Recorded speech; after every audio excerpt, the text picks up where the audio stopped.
लोग कैसे सफर कर रहे हैं इसकी रिपोर्टिंग बंद कर दी गई है। दावा किया जाता है कि 160-180 किलोमीटर प्रति घंटे की रफ्तार से वंदे भारत चलती है। क्या चल रही है? अखबारों में तो यही छपा है कि इसकी औसत रफ्तार 70 किलोमीटर प्रति घंटे से भी कम है। हम वंदे भारत का जिक्र इसलिए कर रहे हैं कि पिछले 1 साल से केवल इसी ट्रेन का उद्घाटन प्रधानमंत्री करने में लगे हैं, रेल मंत्री नहीं करते। इंडियन एक्सप्रेस में तो खबर आई है कि 16 बोगी की एक ट्रेन होती है, लेकिन बोगियां कम हैं, तो उद्घाटन के लिए 8-8 बोगी की वंदे भारत लॉन्च होने लगी है। नई ट्रेनें आती रहती हैं, आनी भी चाहिए, लेकिन इतना भी तो दिखावा नहीं होना चाहिए। हालांकि कोई भी सरकार दुर्घटना के तुरंत बाद मुआवजे का ऐलान कर ही देती है, लेकिन इस तरह के भयंकर हादसों के वक्त रेल मंत्री को ट्वीट करने से बचना चाहिए था कि मृतकों को 10 लाख रुपए दिए जाएंगे, गंभीर रूप से घायलों को 2 लाख दिए जाएंगे। सभी सरकारें अमूमन ऐसा करती हैं, लेकिन उस वक्त जब लोग अपने परिजनों का हाल खोज रहे थे, मरने का समाचार मिल रहा था, 10 लाख के ऐलान को रोका जा सकता था। यह राशि चुपचाप भी दी जा सकती थी। कहीं भी दुर्घटना घट सकती है, लेकिन यह दुर्घटना क्यों हुई? हम जितना इस बात को लेकर अंधेरे में हैं, उतना ही रेलवे की हालत को लेकर अंधेरे में हैं। रेल बजट तो कब का समाप्त हो गया, खूब आप लोगों ने ताली बजाई। कम से कम उस बहाने रेलवे की कमियों पर चर्चा हो जाती थी और मीडिया में रेल बजट के आसपास तरह तरह की रिपोर्ट आती थी।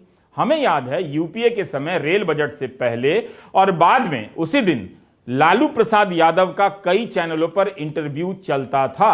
अलग अलग इलाकों में रेल की उपेक्षा को लेकर उनसे सवाल पूछे जाते थे, तो पता चलता था कि मंत्री जी ने किस क्षेत्र पर ज्यादा ध्यान दिया और कौन सा क्षेत्र अनदेखा रह गया।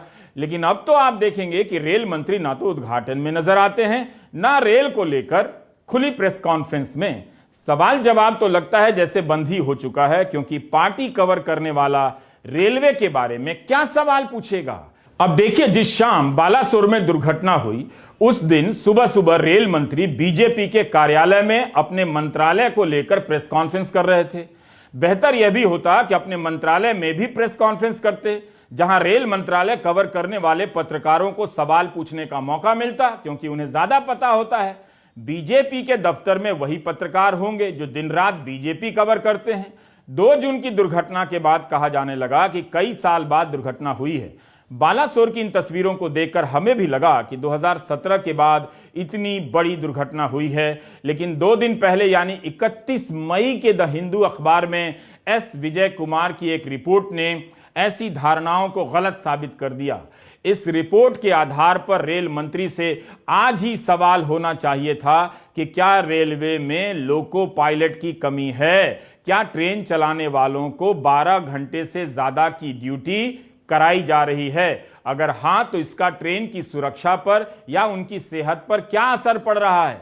विजय कुमार ने लिखा है कि सूत्रों के अनुसार रेलवे में 21-22 में 35 रेल दुर्घटनाएं हुई हैं, जिनमें या तो लोग मारे गए हैं या हताहत हुए हैं, या जिनमें रेलवे को नुकसान हुआ है।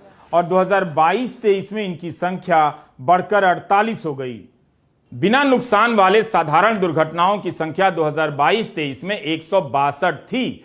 35 मामलों में सिग्नल देखने में चूक हुई, जिसे signal passed at danger SPAD कहते हैं। क्या ये छोटी छोटी दुर्घटनाएं किसी बड़ी दुर्घटना की तरफ इशारा नहीं कर रही थीं?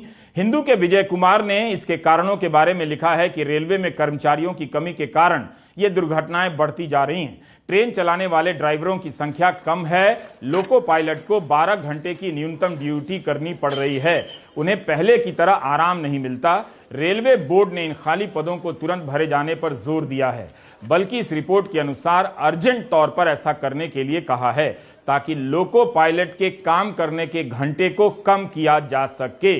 इस रिपोर्ट ने इस धारणा को ध्वस्त कर दिया कि दुर्घटनाएं बंद हो गई हैं, बल्कि होती रही हैं।